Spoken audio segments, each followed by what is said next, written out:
राजस्थान में भील प्रदेश की मांग दिनों दिन तेज होती जा रही है। बीजेपी सांसद राजकुमार रोत और उनकी पार्टी के तमाम नेता लगातार इस आवाज को बुलंद करने में लगे हुए हैं। राजस्थान विधानसभा में भी ये मुद्दा उठाया गया था। एक और जहां बीजेपी नेता आदिवासियों को हिंदू बताने में लगे हुए हैं, तो वहीं दूसरी ओर भारत आदिवासी पार्टी के नेता लगातार कह रहे हैं कि वो हिंदू नहीं है। अगर हमारे पूर्वज सिर्फ नर्द बजाता, भजन करता, सिर्फ भक्ति करता, तो क्या इस बात से अंग्रेजों को दिक्कत थी? क्या भक्ति करने से सिर्फ दिक्कत नहीं थी, लेकिन भक्ति के माध्यम से समाज को जागरूक करके अलग बिलराज कायम कर रहे थे। उस बात से उन लोगों को दिक्कत थी। मणिपुर के अंदर आदिवासी ने आपस में मारा काटा, वो जमीन की लड़ाई कम थी, वो धर्म की लड़ाई ज्यादा थी। वही आदिवासी कुछ ईसाई बना दिए गए, कुछ कट्टर हिंदू बना दिए गए, और वही नीति कुशलगढ़ में चल रही है।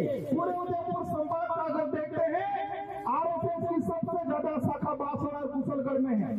और दूसरा भी जो मामला चल रहा है वही है। हम किसी भी धर्म का विरोध नहीं कर रहे, लेकिन हमारे संविधान मानसिक रूप से गुलाम बना के आपस में लड़ाने का काम कर रहा है। वहां हम खड़े रहेंगे और बोलेंगे। हमें ध्यान रखना है, हमें धर्म के नाम से नहीं लड़ना है, न धर्म के लिए लड़ना है।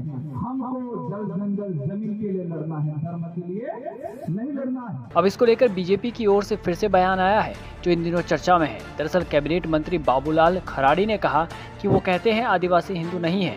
पहले तुम बताओ किसकी संतान हो, पूर्वज क्या करते थे, भूल गए हो क्या? हमारे पूर्वज तो राम राम करते थे, जय गुरु करते हैं, जय सीताराम कहते थे, जय श्री कृष्ण करते हैं।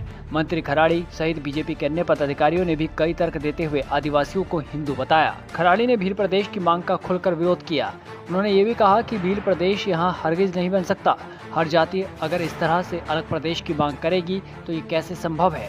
कुछ दिनों पहले भी खराड़ी ने एक स्कूल के अध्यापक से इसलिए जवाब मांग लिया था क्योंकि उसने छात्रों में स्कूल में भील प्रदेश की प्रार्थना करवाई थी। आपको याद होगा, हाल ही में बांसवाड़ा सांसद राजकुमार रोत ने खुलकर कहा था कि मैं हिंदू नहीं हूं और आदिवासी का धर्म हिंदू नहीं है। हिंदू धर्म की अपनी रीति रिवाज अलग है और आदिवासी जाति समुदाय अलग है। आदिवासी जाति हिंदू नहीं है। भील प्रदेश की मांग हमारे पूर्वजों की मांग थी। हम इस मांग को फिर से उठा रहे हैं। ये मांग पूरी होनी चाहिए। हम आसपास के राज्यों के आदिवासियों का समर्थन लेकर ये मांग उठा रहे हैं।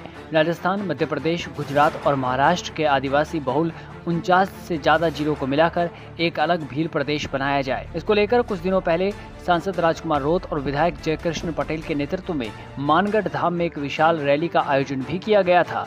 इस रैली में राजस्थान के अलावा गुजरात, मध्य प्रदेश सहित कई राज्यों के आदिवासी समाज के लोग शामिल हुए थे। रैली में भील प्रदेश की मांग को लेकर एक नए संघर्ष का ऐलान किया गया था। सांसद बनने के बाद से ही राजकुमार रोत इस मांग को लेकर मुखर रहे हैं। उन्होंने कहा कि भील प्रदेश बनाना उनका पहला मकसद है। यहाँ तक कि उन्होंने लोकसभा में शपथ ग्रहण के दौरान भी जय भील प्रदेश, जय जोहार का नारा लगाया था। भारत आदिवासी पार्टी से जुड़े लोगों का कहना है कि जल, जमीन, जंगल पर हमारा हक है।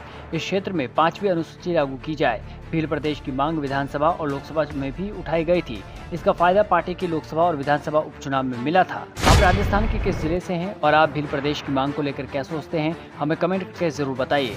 खबर पसंद आई हो तो आपके अपने चैनल पॉलिटिकल पंचायत को लाइक, शेयर, सब्सक्राइब करना ना भूलें। धन्यवाद।